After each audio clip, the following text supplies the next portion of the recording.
Mas Arbain Rambai, guru fotografi saya yang sangat saya hormati. Wah, hari ini Anda akan bicara hal mistis dalam fotografi. Nah, saya tidak perlu memperkenalkan Anda.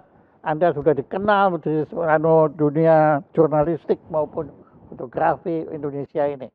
Silakan, Mas Arbain Rambai. Silakan. Terima kasih Pak Jaya, kalau diizinkan. Selamat siang teman-teman semua. Terima kasih Pak Jaya atas kesempatan ini. Ini memang topik yang nyeleneh banget ya. Waktu itu Bu Ayla ngontak saya setuju, tapi judulnya ternyata ada kurang menggigit mungkin ya. Tapi intinya adalah sama, apakah hantu bisa dipotret kira-kira seperti itu. Jadi saya akan memaparkan banyak hal-hal tentang perfoto hantuan atau hantu fotoan ya. Dari sarana nalar, secara yang saya rasakan dan secara orang lain bilang ya. Yang pasti bahwa kalau orang nakut-nakutin saya, hati-hati loh di belakangmu ada sesuatu yang bergerak. Orang nakutin saya soal pocong atau soal hantu itu salah ya. Saya justru kepengen lihat, pengen megang. Itu yang saya pegang dari kecil ya. Saya nggak takut sama sekali kalau sama itu ya. Bahkan pengen ketemu, pengen megang. Saya ditakut-takutin kamar angker. Saya sengaja tidur di situ dan ya mungkin malah mereka ngerjain saya ya, nggak mau muncul atau nggak mau menamakan diri. Bahkan saya pernah Hotel Niagara di Lawang, itu hotel yang dibilang angker. Kami berlima waktu itu ya, masing-masing satu lantai, 3 hari 3 malam, dan nggak ada yang menampilkan diri ke kami ya itu. Oke, mungkin saya akan, supaya tidak membuang waktu, saya akan mulai share screen. Saya mulai dari sini. Saya sebagai redaktur Foto Kompas sering ditanya soal hal-hal foto. Ini foto tahun 2015 ya, sebuah seminar di Bogor. Foto atas itu satu jebretan, dan foto di bawahnya adalah jebretan yang lain. Anda perhatikan di bawah ada tiba-tiba ada segerombolan hitam-hitam itu. Iya. Banyak yang mengatakan itu hantu. Tetapi saya langsung tahu bahwa itu bukan hantu, itu adalah suatu kesalahan digital. Di kamera digital sering terjadi perulangan seperti ini, apalagi di handphone ya. Handphone itu apalagi kalau mode panoramik gitu ya. Sering pada satu bagian itu mereka berkali-kali. Sehingga muncullah seperti yang saya lingkari kuning ini ya. Ini bukan hantu. Saya langsung tahu ini bukan hantu. Nah, jadi ini kasus yang pertama saya ditanya orang, ini hantu bukan? Langsung saya bilang bukan, karena saya ngalamin banyak hal dalam foto digital saya muncul hal-hal seperti ini ya. Itu yang pertama. Lalu kedua adalah foto ini. Ini foto di istana 2016 Pak Jokowi ya. Perhatikan di kiri atas itu ada orang membungkuk lewat. Oh iya. Ini rame di medsos waktu itu, adalah ada hantu bungkuk yang lewat di istana. Nah ini simpel, ini saya langsung tahu. Saya pernah bertugas di istana. Ya, jadi kalau tahu ada yang foto gitu, yang lewat di belakang itu akan jalan terbungkuk-bungkuk, dipikir nggak kelihatan ya, padahal kan kelihatan. Itu jelas. Iya. Itu jelas manusia yang berjalan karena tahu ada pemotretan, dia supaya nggak kelihatan, dia membungkuk secara psikologis ya. Padahal dia tetap kelihatan. Ya jadinya seperti itu, seperti misterius. Ya itu seperti kalau kita lewat naik mobil, lewat itu palang itu kan. Ya. Padahal palangnya di atas, kita membungkuk. Ya, kita bungkuk. Terus secara psikologi dasar orang seperti itu ya. Nah, ini 2017 waktu Pak Jokowi mau dibikin patungnya oleh Madame Tussauds. Ini postingan Madame Tussauds. Ini rame langsung. Anda perhatikan di sebelah kanannya Pak Jokowi tidak ada siapa-siapa. Tetapi di bayangan mejanya ada bayangan orang. Anda perhatikan. Ya Pak Jaya lihat kan. Ada bayangan dibilang itu hantu. Hantu di istana negara ya belakang. Okay. Saya bilang ini yang bersihin aja nggak bersih. Yang memphotoshop ya supaya, kan ganggu banget kan foto sebelahnya ada orang berdiri itu kan ganggu. Di Photoshop. Yang Photoshop tanggung. Bayangannya nggak di Photoshop sekalian. Jadi jadilah foto ini jadi perbincangan. Padahal that simple ya. Bahwa nggak ada hantu kepotret. Pengalaman saya dalam kerja jurnalistik tidak ada. Tolong Pak Rambai, tolong Anda jelaskan itu apa? Itu ada orang di belakang Pak Jokowi, petugas istana atau siapa. Oh memang ada. Ya orang lewat belakang Pak Jokowi. Nah terus dibersihkan oleh ngerti. Dibersihkan, tapi bersihin nanggung, bayangannya nggak dibersihkan. Jadinya malah jadi rumor, jadi yang menghebohkan ya, jadi seperti itu. Oke, next lagi. Nah ini mungkin Pak Jaya kenal, Syahrial Jalil udah meninggal ya. Dia mempunyai museum di tengah kebun, di Jalan Kemang Timur nomor 66 Jakarta. Isinya barang-barang tua, dia beli dari lelang di Christie, lelang di mana-mana, lelang di Mesir. barang-barang tua semua, termasuk patung Ganesha ini, ya, dari abad ke-10 katanya ya, diduga dari abad ke-10. Pak Syaril Jalil ini pendiri Biro Iklan Adforce, ya, dia sangat menggemari barang-barang benda-benda antik. Waktu dia sakit-sakitan, dia takut museumnya nanti setelah dia meninggal nggak terawat, sehingga dia minta saya memotret semua koleksi museum dia untuk jadi buku. Bukunya ada terbit tebal sekali ya. Jadi kalau Anda mau mengunjungi museum di tengah kebun ini, Jalan Kemang Timur nomor 66, Anda kan dapat buku ini. Atau harus membeli, saya nggak tahu ya. Tetapi intinya adalah, pada waktu saya memotret benda-benda tua di rumah Pak Jalil ini, banyak yang mistis ya. Satu yang pasti adalah, saya sama Pak Syaril Jalil nggak kena apa-apa. Saya sama Pak Syaril Jalil mungkin termasuk kebal terhadap seperti itu, saya nggak tahu ya. Tetapi even sopir saya kena. Jadi sopir saya itu nungguin di halaman, tiba-tiba kiri kanannya ada pocong kata dia. Saya bingung waktu saya sore pulang motret, kok dia nggak ada di dalam halaman. Saya cari tadi, saya telepon, dia di warung Indomie di seberang jalan. Kata dia, saya nggak tahan Pak di situ, saya diganggu pocong terus. Oh, ya. Nah itu satu ya. Amir tidak mengada-ada, sopir saya namanya Amir ya.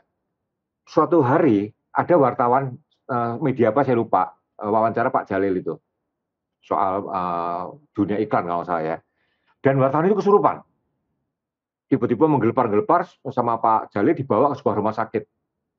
Terus Pak Jalilnya pulang, kenapa tuh Pak? Sindroma kesurupan Mas. Aku juga nggak bingung kesurupan itu apa ya gitu kan.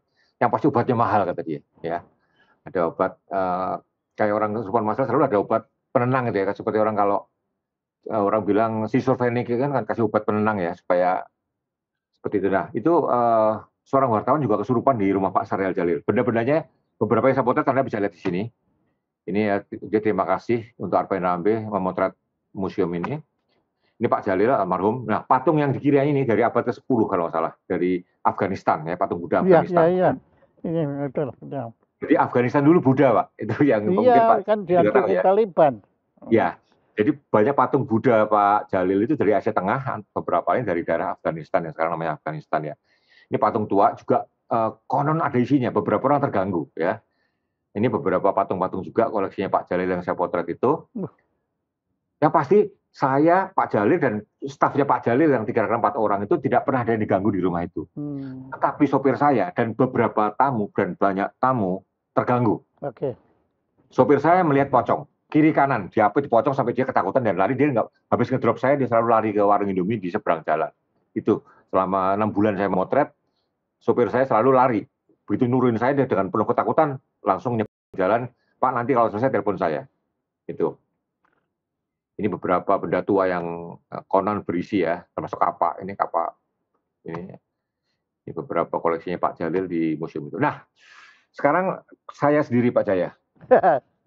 Ini Sumeneb ya, makam Asta Tinggi di Sumeneb, makam raja-raja bangsawan-bangsawan di Sumeneb dan juga beberapa prajurit termasuk prajurit yang Balelo ya. Kalau di Mogiri itu juga ada di Kota Gede ada makam buat prajurit yang Balelo. Itu dimakamkan, bahkan di Mogiri itu ada yang separuh di dalam pagar, separuh di luar pagar. Ada juga yang karena anak raja atau turunan raja langsung, makamnya di dalam, tetapi di anak tangga sehingga tiap orang lewat nginjek-injek makam dia. Ini di makam Asta Tinggi di Sumeneb. Saksinya masih ada, salah satunya sekarang Wapemret Kompas Muhammad Bakir ya, Muhammad Bakir Wapemret Kompas sama Subur Cahyono. Sekarang mungkin apa ya, petinggi Kompas juga ya, Subur Cahyono, Muhammad Bakir, satu lagi Arin, udah pensiun bersama saya. Oke. Kami waktu itu, saya memang punya hobi motret kuburan, Pak Jaya. Saya punya koleksi kuburan di mana kuburan yang indah-indah, yang antik-antik di Barus, itu saya potretin semua. Terus di Batu Sangkar Sumatera Barat itu batu nisannya saya potretin semua. Nggak tahu saya kenapa saya suka motret makam-makam yang antik dan tidak biasa ya. Oke. Di Mandailing Natal itu ada makam yang batu nisannya itu berbentuk penis. Oke. Di Batu Sangkar, Batu Sangkar itu konon ya, makam itu hulu keris semua. Jadi hulu keris itu memang katanya niru bentuk penis, artinya cowok ya. Hulu keris itu simbolisasi penis ya, cowok. Oke lah, saya tidak. Palus. Palus ya, palus. Oke. Nah, apa? Ini foto ini apa, Pak? Saya sampai Asta Tinggi sekitar jam 12 siang, Pak. Setengah 1 siang. Saya bilang saya mau motret bentar ya. Kata 3 teman saya itu, jangan lama-lama ya, kita jam 1 makan enak. Terus dia nyebut suatu warung. Bakir itu orang Sumeneb ya, Muhammad Bakir yang Wapemret Kompas itu orang Sumeneb. Jam 1 ya kita makan, jadi jangan lama-lama motret. Saya turun Pak, itu dari parkiran itu jalan turun kira-kira 50 meter turun ke suatu dataran berumput di bawah. Sampai bawah, tenggok saya dingin sekali tenggok saya. Oke. Saya tiba-tiba wah kesurupan nih. Saya bilang saya nggak mau kesurupan, saya bertahan, saya konsentrasi penuh, saya bertahan, saya bertahan, saya nggak mau konsentrasi. Udahlah, saya jebret sekali, terus saya naik. Ini jebret sekali ini saya naik ke atas. Sampai di atas Pak, teman saya marah semua jam 4 sore Pak. Jadi ada waktu 3 jam lebih saya hilang di bawah. Padahal saya iya. Saya hilang 3 jam. Nah, foto ini waktu saya pamerkan di pameran tunggal saya tahun 2004. Pameran itu judulnya Senyap. Jadi semua foto senyap tanpa orang ya. Semua foto yang saya pamerkan itu senyap. Semua foto memang nggak ada orang sama sekali. Yang ngasih saran senyap itu saya lupa siapa, tapi intinya adalah kasih judul senyap, puitis dan memang meaningful gitu kan. Beberapa yang tertarik sama foto ini memang orang yang suka semedi, suka meditasi, suka yoga Pak. Percaya tidak. Jadi yang suka foto ini. Foto ini terus saya diskusikan di Twitter, retweet sama komennya lebih dari 4.000 kalau nggak salah. Saya lupa, saya cari lagi tapi nggak ketemu, udah cukup lama. Ini foto di Sumeneb. Saya hilang waktu 3,5 jam Pak. Yes. Wah, bagus Pak. Itu jadi ini membenarkan teori Einstein bahwa waktu itu relatif. Ya, saya hilang waktu. Nah, satu lagi yang Pak Jaya perlu tahu, waktu saya sampai bawah itu, tiba-tiba kayak dejavu Pak.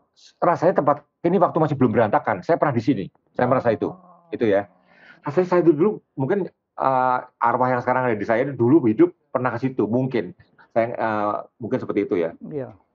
Ya. Nah ini Pak, ini yang misterius ya. Itu tadi foto saya tadi, tahun 2008, saya ngasih workshop di UI, Universitas Indonesia di Depok. Oke. Di Wisma Makara UI. Wisma Makara UI itu suatu penginapan yang dikelola UI juga ya, bisa menginap di situ kalau nggak salah ya, ada ruang seminarnya dan sebagainya, Wisma Makara. Saya kaget di ruang tamu Wisma Makara ada lukisan yang kanan ini Pak Jaya. Oh iya, angle-nya persis ya. Saya yakin this exactly from my picture. Aku yakin exactly from my picture. Oke. Karena apa? Saya beberapa tahun kemudian setelah motret itu saya datang lagi, tempatnya sudah berubah sama sekali Pak Jaya, lihat seperti ini. Temboknya sudah nggak ada, Yes. pohonnya sudah nggak ada. Jadi saya yakin ini bukan orang itu sengaja datang motret, nggak mungkin sekali saya yakin, nggak mungkin sekali. Sangat tidak mungkin dia datang situ sengaja, karena itu tempatnya benar jauh dari parkiran. Artinya orang yang hobi motret secara nalar pun nggak akan turun ke bawah, karena itu kalau Pak Jaya lihat di foto yang kiri itu banyak makam-makam juga sebetulnya. Itu makam-makam yang telantar ya, seperti telantar ya. Oke. Jelas. Sehingga untuk datang ke titik saya motret ini itu ada suatu niat yang sangat niat. Nah, jadi saya yakin kalau boleh saya tahu yang bikin foto ini siapa? Bikin lukisan siapa? Saya tidak tahu Pak. Saya tanya di Wisma Makara, ini lukisan beli di mana? Tidak tahu Pak. Waktu itu orang di resepsionisnya Wisma Makara bilang tidak tahu. Tapi kalau saya nggak tahu ya, kalau ke Wisma Makara begitu masuk di resepsionis, ini di belakang resepsionis Wisma Makara UI ya. Tapi gila ya Pak. Dan kok Anda bisa ingat lihat foto ini, Anda juga ingat foto Anda itu. Padahal Anda kan lihat foto kan ribuan kan? Iya, karena ini salah satu foto yang khusus. Nanti saya tunjukkan ada foto yang khusus lagi bagi saya ya, yang ada faktor mistisnya. Saya nggak ngomong hantu ya. Faktor dengan alam sana, Oke. Anda perhatikan ini Pak Jaya, ini sudah berubah banget. Yang kiri tahun 2000, kalau sekarang nggak salah 2007 atau 2006, saya lupa. Saya sengaja datang lagi. Saya cari, dan saya foto lagi, berubahnya udah drastis. Drastis sekali ya, tempat yang sama dan berubahnya sudah drastis sekali. Oke, itu kasus foto saya dengan dunia mistis yang pertama. Nanti saya tunjukkan bahwa dari beberapa foto-foto saya yang dari Senyap tadi, jadi pameran Senyap itu saya nggak punya sponsor Pak. Saya nggak punya sponsor, saya danai sendiri. Semua foto saya jual harga modal kepada teman-teman saya, laris, langsung terjual. Jadi pameran itu waktu dibuka, semua foto sudah ada pembelinya sebetulnya. Karena saya butuh duit, mereka bayar in advance. Ya, jadi saya bisa punya dana buat pameran di Bintara Budaya itu. Apa yang terjadi Pak Jaya? Dimulai dengan suatu hari, namanya Suliana. Suliana itu cewek, staf di psikolog dia ya, di PSDM Kompas. Dia nelpon saya, foto dari kamu tak balikin ya. tak balikin ya, please. Ponakanku jerit-jerit semua kalau lihat. Ponakan saya jerit-jerit semua kata dia. Nah, terus saya merasa cukup aneh dengan pernyataan itu kan. Ponakannya takut dengan foto karya saya. Ada apa di foto saya? Saya naikkan di Facebook, Pak, foto itu. Apa yang terjadi? Tidak langsung bersaut-sautan. Beberapa pemilik foto-foto saya, salah satunya Anton Sanjoyo, ada inisialnya Jo yang sering jadi komentator sepak bola. Anton Sanjoyo juga komen gini, sama Man, foto kamu itu tak taruh di gudang. Danes itu anak dia. Danes selalu nangis kalau lihat foto dari kamu itu. Oh iya. Ya itu ya 2 kasus ya. Jadi beberapa tempat yang saya potret ternyata ada isinya mungkin ada isinya sehingga isi itu terbawa ke dalam foto. Nanti saya tunjukkan bahwa benarkah energi dan isi foto itu bisa kebawa setelah dicetak di tempat lain. Itu yang akan saya bahas lagi. Oke. Ini foto juga, Pak. Ini di Pulau Kelor tahun 2000. Juni 2000 ulang tahun Kompas, Juni 2000 kami liburan di Pulau Pramuka, saya ke motret Pulau Kelor. Tahun 2000 sampai 2003 saya juga sekarang di Medan. Kepala Biro Kompas di Medan, waktu saya mau pamitan, seorang mahasiswa saya minta kenang-kenangan. Dia ngasih saya ulos, dia minta kenang-kenangan, saya kasih foto ini. Ini foto saya kasih buat kenangan. Namanya Novita Jenipar. 2 atau 3 tahun kemudian, Novita telepon saya di Jakarta. Saya sudah pulang Jakarta. Pak dosen, boleh nggak foto itu saya hancurkan? Loh, balikin aja ke saya. Nggak bisa Pak dosen. Udah halnya sudah sangat parah ini. Jadi memang harus dipakai upacara dan foto itu harus dipendam di tanah dan dihancurkan. Dia tidak mau cerita lebih jauh, tetapi artinya adalah bahwa foto ini something dan udah level mengganggu keluarganya. Oke, no problem. Udah. Ini foto saya tahun 86 di pura yang berumur 1000 tahun lebih di Bali. Yehpulu namanya, Pura Yehpulu ya. Saya nggak tahu persis apa yang terjadi, tapi saya senang aja sama pura ini, umur 1000 tahun lebih. Pura Yehpulu sangat tua ya, dan sangat remote ya, di pedalaman banget. Beberapa orang yang lihat foto ini melihat sesuatu di belakang saya, tapi mereka tidak pernah mau bilang apa. Ini pura umur 1000 tahun lebih ya, Pura Yehpulu namanya. Saya berfoto biasa, tapi banyak orang bilang, gila lo nggak ditempelin. Nah gitu lah, ada banyak di belakang lo. Beberapa teman, saya nggak tahu ngarang atau apapun. Tapi saya punya pengalaman lebih sama dengan di Gua Paturizal di Medan. Gua Paturizal, kalau orang Medan pasti tahu Gua Paturizal ya. Yang menemukan Pak Tua namanya Rizal ya, Gua Paturizal. Saya waktu pulang dari Gua Paturizal, saya kepala Biro Kompas di Medan, saya pulang sampai kantor, 2 loper, 1 tua, 1 muda ngikutin saya. Bapak dari mana? Dari Paturizal. Maaf Bapak, ada yang nempel di Bapak. Apa? Ada Bapak. Boleh saya usir? Saya waktu itu dengan sinis bilang, ya silakan usir. Saya duduk di kursi, yang tua megang tengkuk saya, yang muda megangin kaki saya. Dan loper-loper lain lihat saya dari luar jendela. Saya lupa persisnya berapa lama, tapi dia mijit-mijit tengkuk saya sambil merapal-rapal doa yang saya nggak ngerti, doa bahasa apa. Dan beberapa menit kemudian bilang, udah Bapak, udah saya usir. Saya sendiri agak skeptis ya. Tapi ya itu yang terjadi ya. Saya dari Gua Paturizal dan 2 loper koran Kompas, 1 tua, 1 muda, langsung menanganin saya. Bilang ada yang nempel di saya. Saya tanya sama dia iseng-iseng besoknya, kalau itu nggak diusir apa terjadi? Wah Bapak bisa sakit-sakitan Bapak katanya. Sakit tengkuk, sakit apa. Nah, saya memang sakit tengkuk sampai sekarang, tapi saya yakin bukan karena itu. Sampai sekarang saya sakit tengkuk. Bapak nanti berat Pak, rasanya gendong sesuatu lah. Percaya enggak, karena waktu itu katanya dia udah diusir kan, saya tapi nggak ngalamin apa-apa. Oke, lanjut. Ini juga, ini situs di Gomo Pulau Nias. Situs megalitikum, tua sekali ya, konon ribuan tahun ya, udah lebih dari 1000 tahun, tua sekali di atas gunung, dan beberapa orang yang lihat foto ini bilang ini foto ada isinya. Ya, tapi bagi saya tidak terasa ya, tapi bilang foto ini ada isinya. Ini juga sebuah pohon tua di Bali, di Gianyar, kok Gianyar. Dekat negara soalnya ini kampungnya Pak Deni ya. Sebuah pohon tua sekali. Beberapa orang yang lihat foto ini juga bilang banyak orang di bawah pohon. Ya, saya percaya enggak ya. Saya sih cuma lihat yang memang saya potret itu. Nah, ini desa ini namanya Ratenggaro di Pulau Sumba. Titik yang Pak Jaya lihat depan ini adalah desa Ratenggaro yang di belakang itu. Dulu desanya di titik ini. Jadi orang Sumba itu kalau memakamkan sang saudara di halaman rumahnya. Jadi ini memang makam yang di depan colok besar ini memang makam, dan dulu sebelahnya ada rumahnya, rumah pemilik kerabat dekat dari pemilik makam ini. Di Saratenggaro Lama terbakar habis bis terbakar. Terus kata orang yang pinter, jangan bangun di sini lagi. Yang Widi atau siapapun, alam semesta tidak suka di sini, sehingga mereka membangun desa di seberang sungai itu, di belakang yang pada saya lihat itu. Jadi di tempat Saratenggaro Lama ini itu banyak makam-makam sarkopak besar yang sangat indah. Yang di Saratenggaro yang baru malah tidak seindah yang di Saratenggaro Lama yang mungkin sudah ratusan tahun umurnya. Waktu saya sampai sini, beberapa teman saya tidak tahan, langsung pergi. Energinya terlalu kuat kata mereka. Enggak, gue enggak di sini. Mereka langsung nyingkir, enggak ikut. Saya akhirnya motel di sini ya. Sama, foto ini juga beberapa orang merasa foto ini energinya terlalu tinggi. Beberapa ngomong saya ya. Dan terus terang saya tidak merasakan apa-apa. Next lagi, ini pura gelap namanya.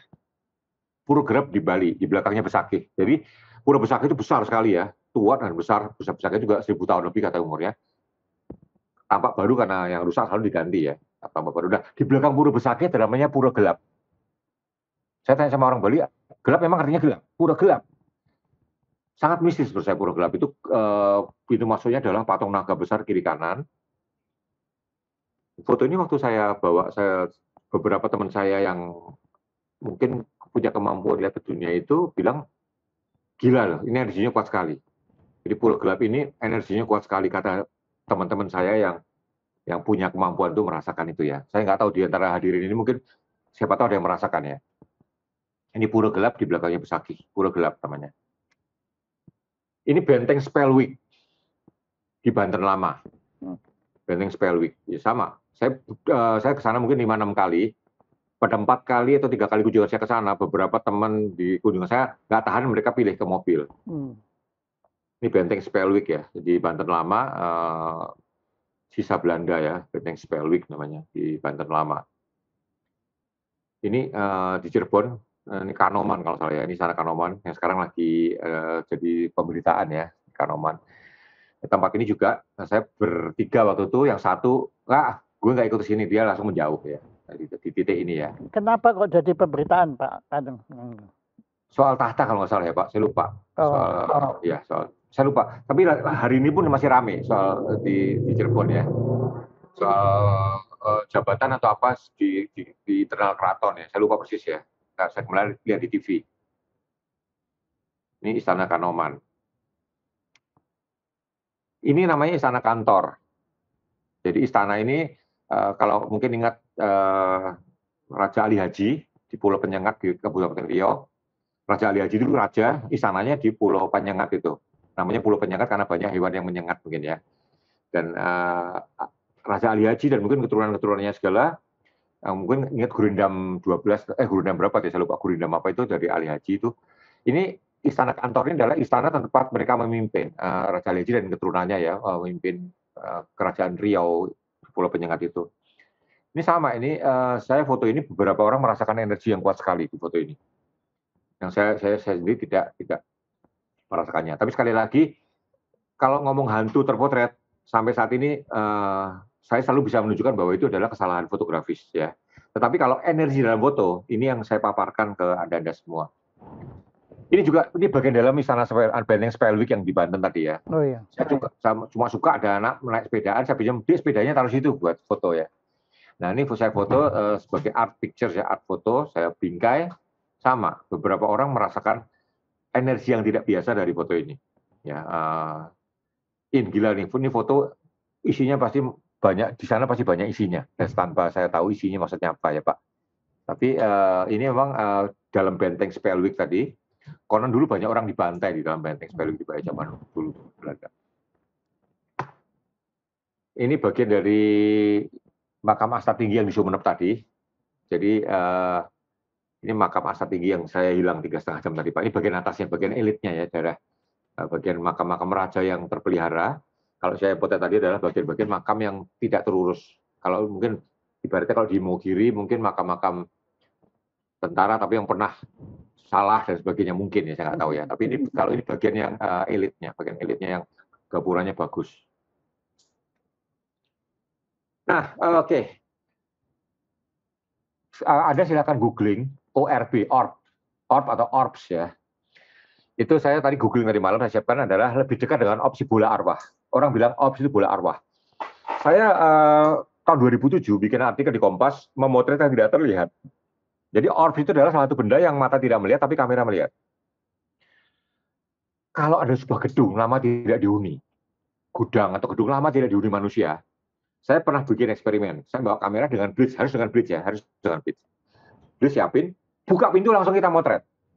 Buka pintu langsung motret, akan banyak orbs, titik-titik putih banyak sekali di situ. Tunggu 5 menit kita motret lagi, orbsnya tidak ada. Orang bilang debu, no. Kita buka, kita langsung potret, kalau debu ada udah dari tadi udah turun.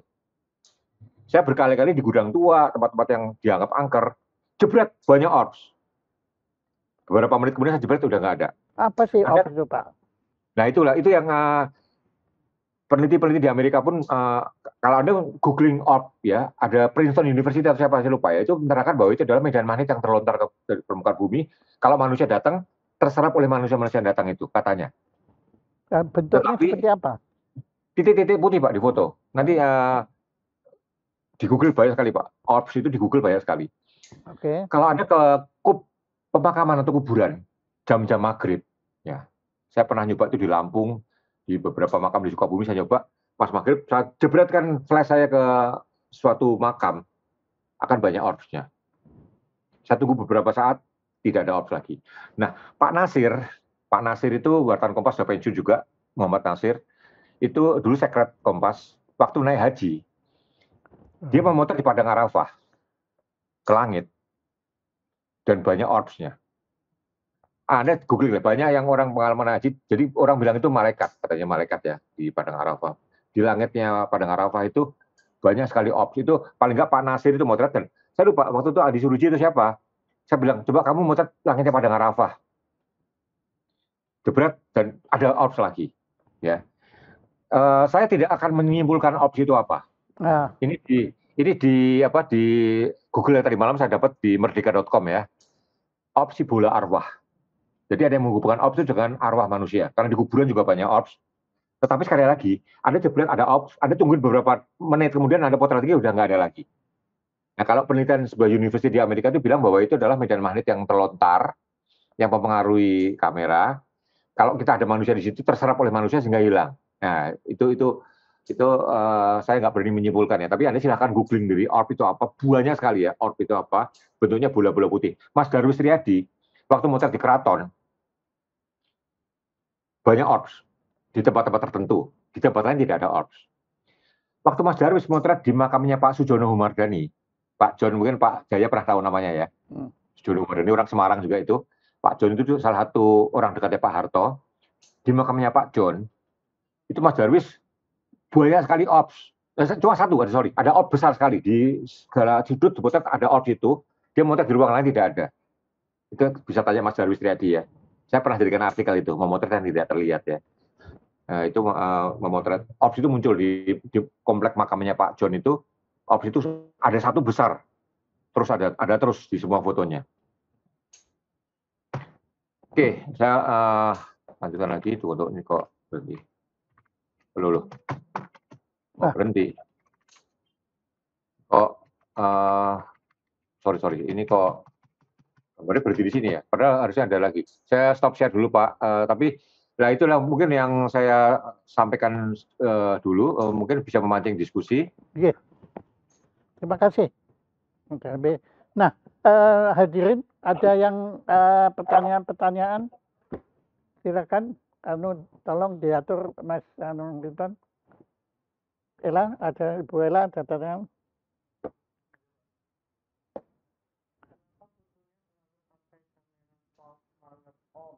Nah, coba diulang.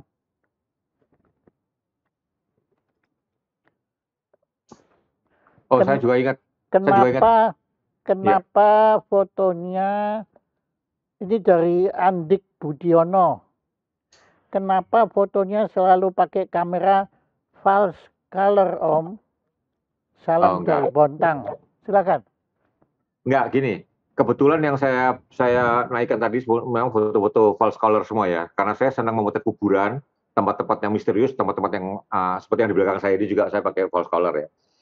Saya suka memotret memakin mistiskan adegan yang saya lihat. Jadi kebetulan. Tapi ada satu foto, bukan false color, foto biasa. Tahun 2005, Pak SBY, dua fotografer Pak SBY pameran di Mall Pondok Indah. Dudi Anung sama Abro Rizky. Filenya masih saya simpan, tapi saya juga tadi kok nggak ada ya. Saya nggak ada. Jadi ada satu foto Bu Ani sama Pak SBY menemui seorang korban tsunami yang selamat. Ya. Jadi orang itu terbaring di rumah sakit, Pak BY sama Bu Ani ngobrol sama orang itu. Bu Ani kalau salah megang tangannya orang itu. Foto itu dipamerkan di lorong Mall Pondok Indah, lorong yang menghubungkan kedua mall itu ya. Nah, seorang teman saya yang agak paranormal, ya, dia bisa suka baca tarot, bisa merasakan energi Buddha. Jadi foto itu dipasang bolak-balik ya, ada yang menghadap sana, menghadap sini. Waktu itu saya dan dia lewat di sisi yang membelakangi foto itu. Tiba-tiba di balik ini ada foto yang energinya kuat sekali. Dia bilang itu. Kita balik dan ternyata foto orang yang korban tsunami yang hidup itu. Jadi orang itu kesakitan mungkin. Kesakitan, jadi foto itu memancarkan energi kesakitan dari orang itu, tertangkap di kamera dan nggak tahu dicetak masih terasa di orang itu ya. Saya sendiri nggak merasakan apa-apa. Tapi itu contoh ya, itu foto bukan IR ya, bukan false color, tetapi energi kesakitan orang itu terasa di orang yang bisa merasakan.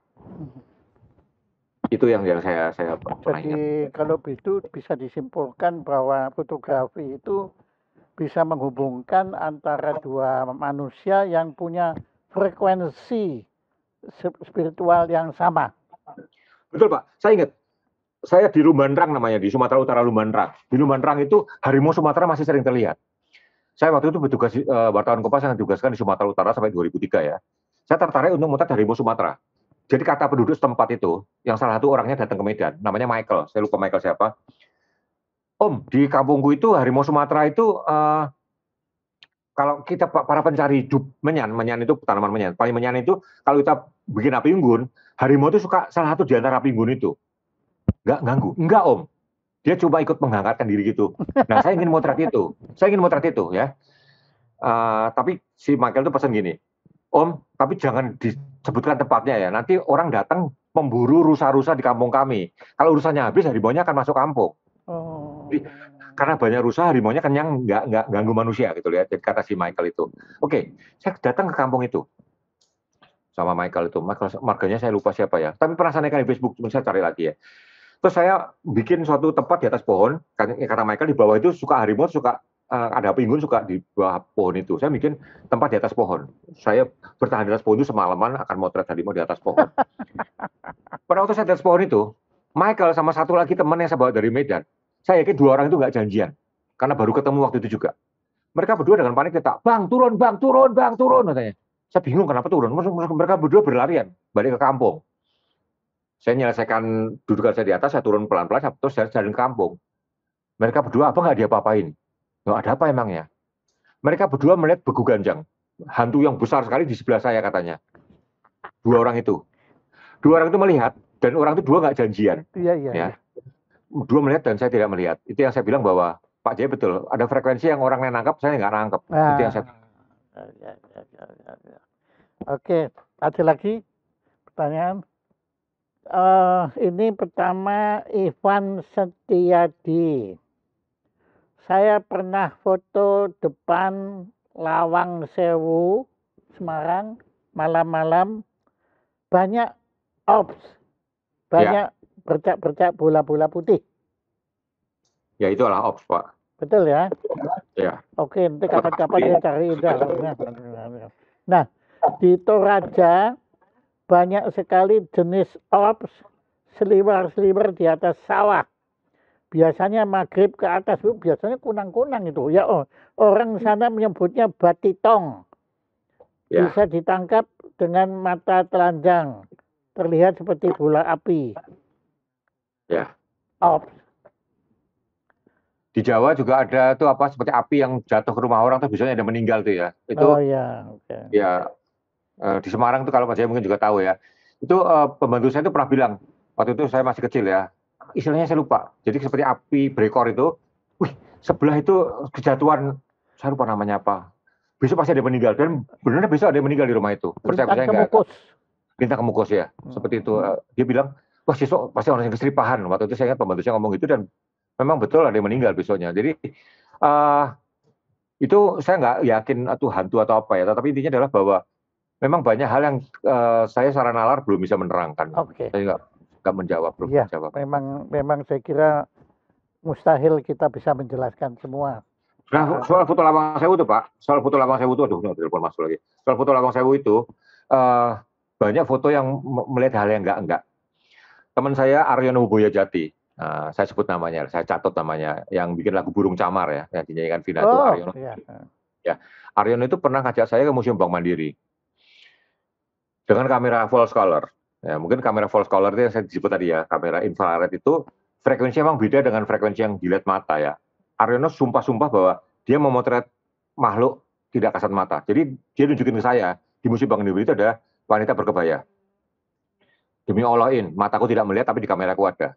Nah, waktu itu saya tertarik untuk muat di Kompas.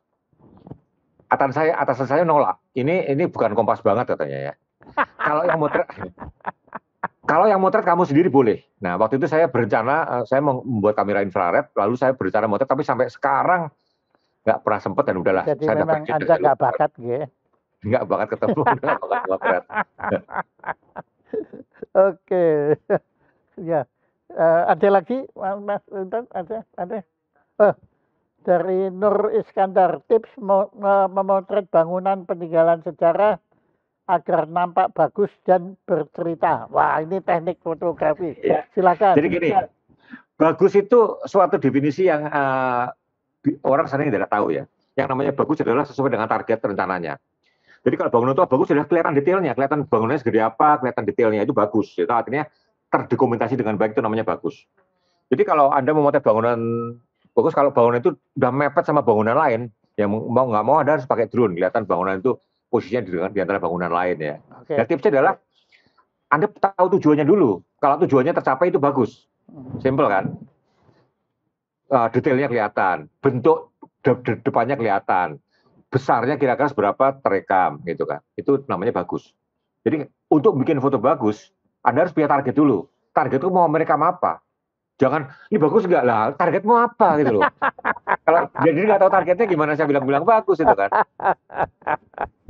Oke, jadi Anda anunya penilaian by result.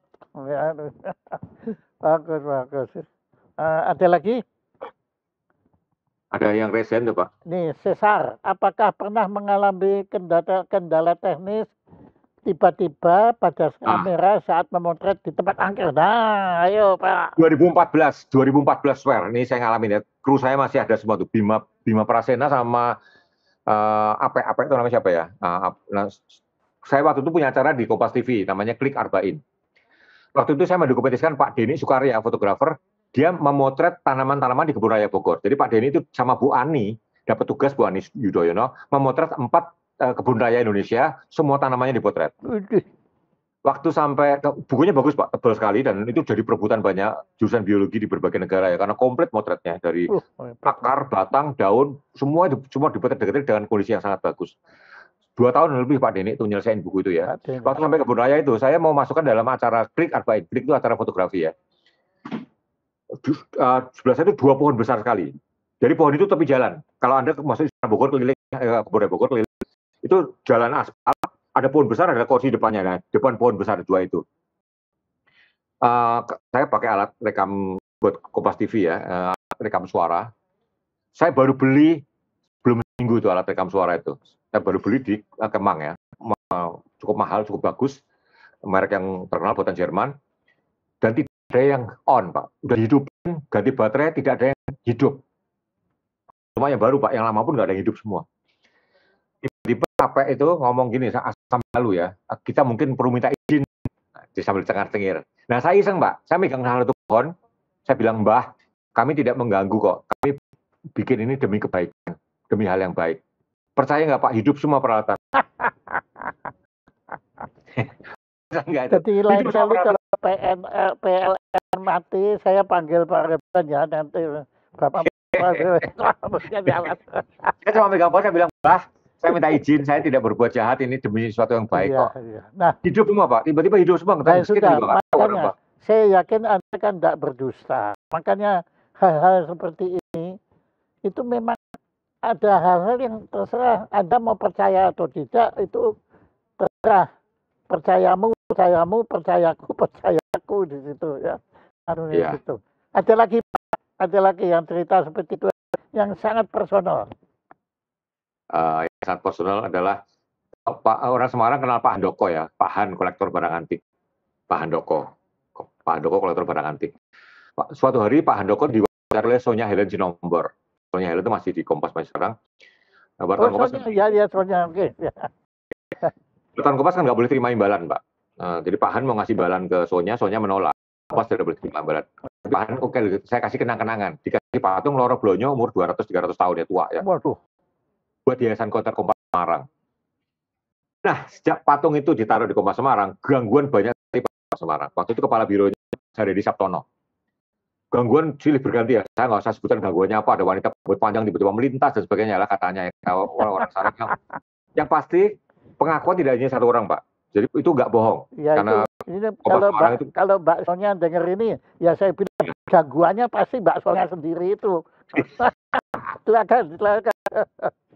Suatu hari saya ke Semarang, Mas Haryadi Sabtono bilang sama saya, Mas Bain, ini patung mau tak bakar. Katanya Mas Bain suka koleksi patung. Berani bawa nggak? Kalau nggak bawa tak bakar nih. Oh, sayang banget dibakar. Saya bawa, Pak. Saya bawa patung itu. Terus saya bawa patung itu. Saya bawa taruh di kantor. Saya waktu itu redaktur foto. Saya datang kalau hari Minggu itu jam 5 sore. Jam 3 biasanya saya datang. Jam 5 rapat, terus langsung jam 7 mulai kerja ya. Nah, hari itu suatu hari Minggu, saya datang jam 5 sore, Pak. Jadi telah 2 jam. Saya sampai ruangan saya, staf saya nggak ada yang masuk ruangan, Pak. Satrio dan kawan Satrio Nusantoro masih hidup, masih udah pensiun juga tapi masih ada orangnya. Satrio Nusantoro mungkin nonton di sini ya. Suka muncul di Facebook. Bos, tadi siapa yang duduk di meja bos? Hah? Saya nggak nyuruh siapa-siapa. Laki atau perempuan. Bahkan laki atau perempuan dia nggak tahu, Pak. Nah terus, patung itu memang bermasalah ya. Elok, Diah Meswati, Eli Rusita itu digangguin juga. Jadi Eli itu suatu malam, dia pakai redaktur ekonomi, ngetik laporan ekonomi, jam 3 pagi saya pamitan, aku pulang ya. Saya lewat, di belakang saya ada anak perempuan ngikutin. Kata Eli, anaknya Arbain ya. Dan anak itu langsung hilang. Eli ketakutan, langsung masuk ruang sholat ya. Dan nggak keluar-keluar sampai siang. Sorenya heboh tuh, saya di dua wawancara di kantor itu Eli. Nah, Eli sama Elok itu tidak terlalu dekat. Suatu hari, saya lagi ngetik, Elok lewat, Mas Bain, itu ada anak cewek liatin kamu, sebelahmu. Umur berapa El? Umur 5 tahunan. Rambutnya gimana poni? Persis yang Eli bilang, deskripsi yang Eli bilang. Ya percaya enggak ya? Nah, terus Butet Katarajasa, Pak Jaya kenal Butet kan? Itu juga punya patung-patung dari Pak Han Semarang itu juga. Oleh Butet, saya disarankan diusir oleh temannya. Ngusirnya per telepon. Percaya enggak? Telepon diangkat dan katanya udah diambil. Dan habis itu memang nggak ada gangguan lagi. Itu yang saya alami patung dari Pak Han. Dan yang ngusir adalah temannya Butet Katarajasa. Nah, lewat telepon. Lewat telepon, betul Pak, lewat telepon. Nah, begini Pak, masih ada lagi? Saya pernah ada pengalaman motret di Victoria Harbour, Hong Kong. Wah, potret saya bersih. Tetapi potret teman saya banyak orbsnya. Nah, bagaimana pendapat Mas Arbain? Ya itulah. Orbs itu memang kalau yang pasti dapat di pekuburan jam-jam maghrib atau gudang tua atau rumah tua yang lama nggak dimasuki manusia. Begitu kita masuk langsung jebret, pasti banyak orbsnya. Ya. Pasti. Itu makanya pasti. Saya sudah 10 kali saya nyoba. Anda bisa memastikan ya? Saya 10 kali nyoba, 10 kali dapat, Pak.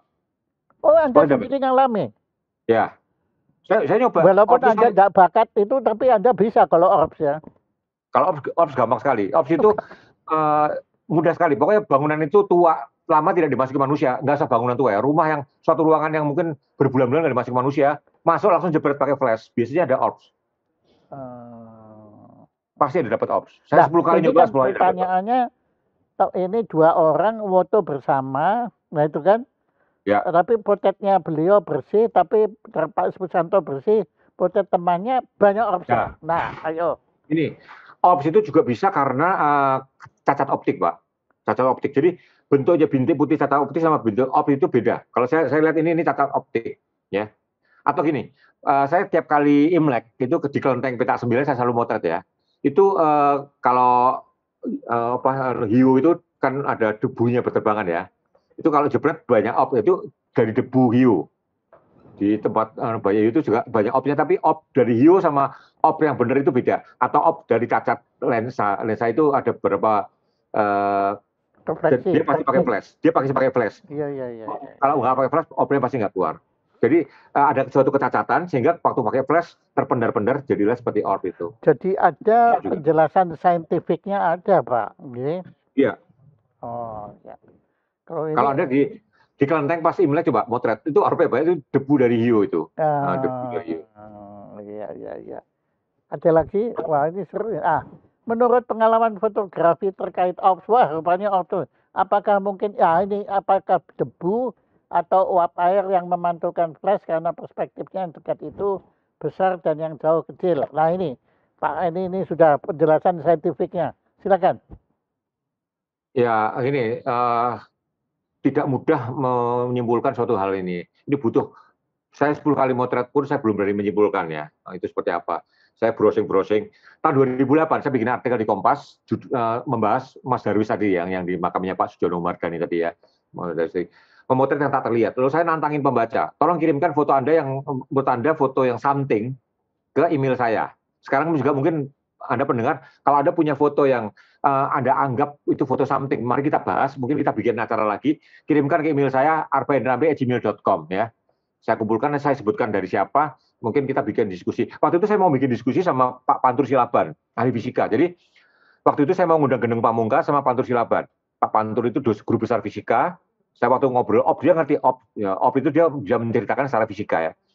Nah, suatu lagi Pak Geneng Pamungkas, tapi sampai sekarang nggak terlaksana. Ya, jadi mungkin nanti Pak Jaya yang menjembatani lah. Kalau foto-foto dari hadirin ini terkumpul ya, kita bisa jadikan diskusi.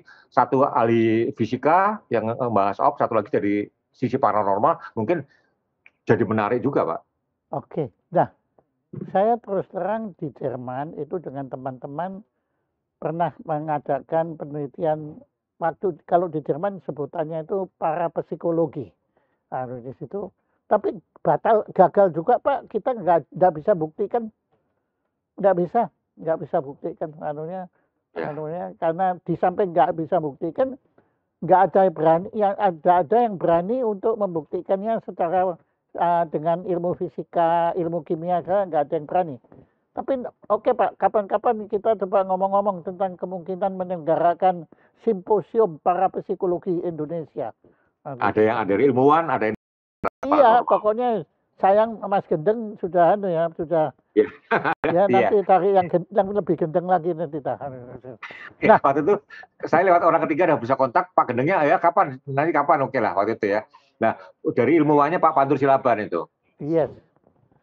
Kalau dengan Mas Gendeng, saya pernah dalam satu seminar dengan Cak Nur Hurmadi Majid tentang santet. Nah, Mas Gendeng kan bilang, dia kan bisa nyantet siapapun juga. Nah, saya tantang dia, Mas, tolong saya disantet sekarang. Ya, tapi saya ngomongnya pertama dengan tegas, santet sekarang. Tapi pakai buntut, tapi jangan lama-lama ya. Ya pokoknya takut juga saya. Nah, tapi kurang ajarnya Mas Gendeng bilang begini, wah susah Pak, nggak bisa. Saya nggak bisa nyantet Pak Jaya. Kenapa? Setannya ketawa semua. Dia bilang, ya sudah batal lagi Pak. Oke, masih ada lagi? Berarti ada beberapa chat panjang saya nggak sempat baca tuh. Bagaimana settingan kamera untuk dapat foto orbs? Waduh, Pak, silakan. Gampang, harus pakai flash ya. Dan flashnya harus nempel. Flashnya bukan terpisah ya, flashnya yang nempel di bodi kamera. Kayak handphone juga nempel gitu ya. Jadi tembakan kalau makam-makam jaratan kalau orang Jawa bilang ya, itu yang agak padat, Anda datang langsung masuk, langsung jebret. itu mulai gelap ya. Itu satu. Atau ruangan yang udah lama nggak dimasuki manusia, Anda siap buka pintu, begitu buka langsung Anda jebretkan pakai flash itu. 3 atau 4 orbs pasti ada. Wih, pakai pasti loh. Jaminan. Ya, pengalaman saya 10 kali nyoba itu.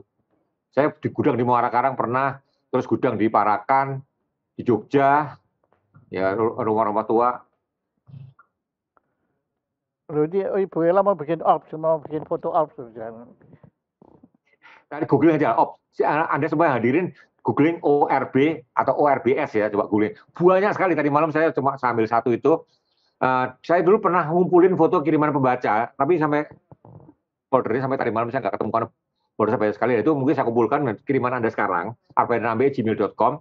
Mungkin nanti suatu ketika kita diskusi sama Pak Jaya, kita bikin yang kita bahas itu. Jadi nanti simposium orbs. Nah, tunggu. Saya itu Pak, saya itu dibesarkan oleh office boy kantor ibu saya, namanya Jimin, kayak nama orang Korea artis ya, Jimin. Jimin itu meninggal TBC akhirnya ya. Untuk saya dulu nggak ketularan TBC. Jimin itu selalu ngomong, dia manggil saya Sinyo ya. Dulu kan di Jawa Tengah itu kan kalau orang memanggil majikan itu, anak majikan itu Sinyo ya, saya dipanggil Sinyo. Tiap kali pulang sekolah, Jimin ngomong gini, Sinyo, kita mampir ke rumah itu dulu Sinyo ya, itu rumah angker. Ada gendruwonya mungkin. Sinyo tunggu di pintu sana, Jimin pintu sini. Nanti kalau gendruwonya lari ke pintu Sinyo, Sinyonya megang. Jadi Jimin itu percaya kalau megang makhluk itu akan kaya raya. Itu yang, jadi saya nggak takut karena dibesarkan oleh Jimin itu. Iya. Jadi Jimin itu percaya kalau bisa megang akan kaya raya. Jadi nanti kalau Sinyo yang megang, duitnya kasih ke Jimin ya. Gitu. Jadi kalau Jimin kaya, Sinyo tak beliin mau sepeda waktu itu. Saya minta sepeda sama ibu saya nggak dibeli-beliin. Jadi dari kecil saya terbiasa oleh pola berpikir seperti itu, bahwa makhluk itu kalau udah bisa pegang, maka ya sampai sekarang saya jadi nggak takut, malah pengen megang itu yang terjadi.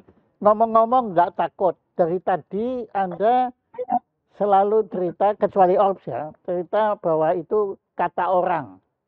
Ya. Tapi yang Anda ngalami sendiri, bukan kata orang. Justru itu Pak, hotel Niagara di Lawang itu udah mau diruntuhkan karena katanya terlalu angker, nggak ada tamu datang. Beberapa arsitek yang tidak takut hantu, J. Subiakto, Yori Antar, terus, namanya dia buntu ya, tapi J. Subiakto sama Yori Antar itu motornya ya, kita masing-masing nginep satu lantai yang dibilang paling angker ya, itu 8 lantai kalau salah. J. Subiakto khusus minta yang paling angker, dan kita semua tidak ada yang melihat. Terus kita pameran foto, habis itu saya tulis di Kompas 1 halaman, Hotel Niagara yang indah gitu kan, habis itu tamu berdatangan lagi. Tapi sekarang katanya angker lagi, saya nggak tahu. Tapi habis kami datangin itu, dan kami nggak merasakan apa-apa, suara apapun nggak ada gitu loh. Iya. Suara apapun itu nggak ada. Ya. Atau mereka mungkin bosan sama kami, nggak tahu. Ya takut. Ya. Anda lebih nakutin daripada mereka nakutin Anda. Iya. Nanti dimasukkan Kompas nanti loko mereka nanti. Nah di kantor Kompas sama Pak itu kan bekas makam ya belakangnya ya. Almarhum Normanudin itu sering lihat orang gede di lift, sehingga Normanudin kadang-kadang entah ini makhluk itu suka nungguin gue di lift, gue tunggu agak malaman. Ya, tapi saya nggak pernah lihat. Ya. Tapi Normanudin almarhum itu merasa sering diganggu orang yang lebih gede dari dia katanya. Norman itu udah gede ya, lebih gede dari dia. Ya percaya nggak? Saya juga nggak lihat itu. Jadi artinya memang Anda belum pernah ngalami sendiri.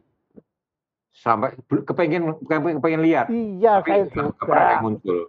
Saya juga kepengen. Saya itu kan tidak percaya kalau kuburan ada hantunya. Tapi kalau jam 2 malam, jam 12 malam suruh jalan di kuburan sendirian, nggak berani juga saya, Pak. Ular, Pak. Oke, masih ada lagi pertanyaan? Ada. Bagaimana pendapat Om Arbain terkait penampakan yang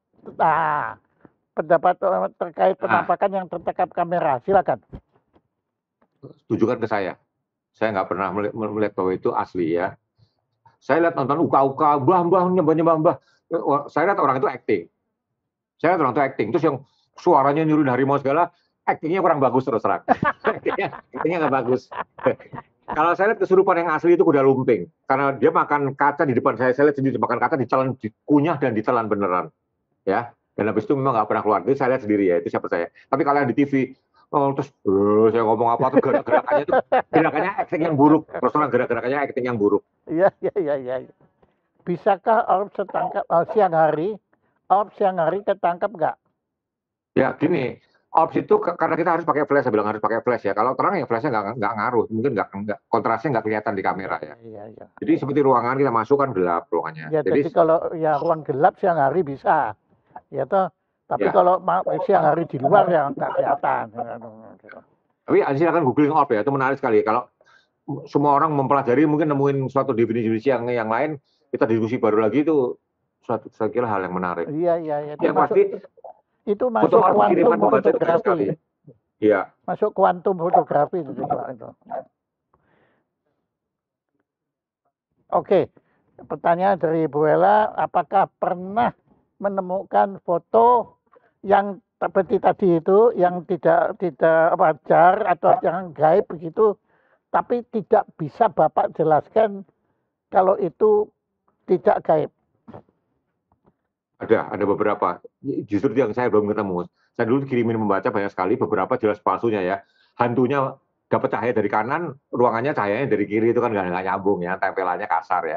Tapi ada beberapa yang saya masih bingung, ini apa gitu ya. Ada beberapa bingung. Walaupun saya tidak langsung bilang itu gaib ya. Apa? Tapi saya nggak bisa nerangin ya. Seperti tangannya dibelit, kayak tangannya kayak dibelit. Terus ada suatu foto peta perpisahan itu ya.